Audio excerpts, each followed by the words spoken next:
মহান আল্লাহ দয়ালু হলে পৃথিবীতে এত কষ্ট এবং জুলুম কেন?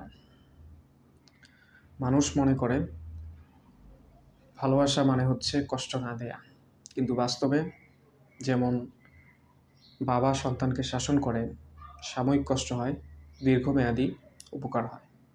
আবার ডাক্তার অপারেশন করে সাময়িক কষ্ট হয়, কিন্তু দীর্ঘমেয়াদী উপকার হয়। একইভাবে মহান আল্লাহ তাআলা বান্দাকে পরীক্ষা করেন, এতে তার সাময়িক কষ্ট হয় আর এর মাধ্যমে তার গুনাহ মাফ হয় এবং পরীক্ষায় উত্তীর্ণ হলে তাকে জান্নাত দেওয়া হবে। মহান আল্লাহ তাআলা বলেন, ওয়াসা আন তাকরাহু শাইআ ওয়া হুয়া খায়রুল লাকুম। তোমরা হয়তো অনেক কিছু অপছন্দ করো, কিন্তু সেটা তোমাদের জন্য কল্যাণকর। তাই মানুষ তাৎক্ষণিক অবস্থা দেখতে পারে, কিন্তু মহান আল্লাহ দেখেন সামগ্রিক অবস্থা। মহান আল্লাহ তাআলা মানুষদেরকে বিভিন্নভাবে পরীক্ষা করেন। যেমন মহান আল্লাহ বলেন, আল্লাযী খালাকাল মাউতা ওয়াল হায়াতা লিয়াবলুয়াকুম আইয়ুকুম আহসানু আমালা।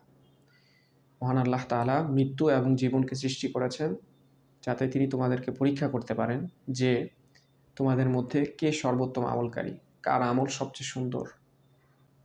আজকের ভিডিওর বিষয় ছিল দয়া। তাই ভিডিওটি ভালো লেগে থাকলে দয়া করে সাবস্ক্রাইব, লাইক করতে পারেন। তাহলে ইউটিউব ভিডিওটিকে আরও মানুষের কাছে পৌঁছে দিবে। আর আপনার কোনো প্রশ্ন থাকলে কমেন্টে জানাতে পারেন। এখানে একটি প্রশ্ন হতে পারে, মহান আল্লাহ তাআলা তাহলে কেন জালিমকে তাৎক্ষণিক শাস্তি দেন না? মহানবী সাল্লাল্লাহু আলাইহি ওয়াসাল্লাম বলেন, মহান আল্লাহ তাআলা জালিমকে অবকাশ দেন, কিন্তু ছেড়ে দেন না। যখন ধরেন তখন ছাড়েন না। কারণ মহান আল্লাহ তাআলা হচ্ছেন সহনশীল। তার একটি গুণবাচক নাম হচ্ছে আল হালিম। তিনি অত্যন্ত সহনশীল।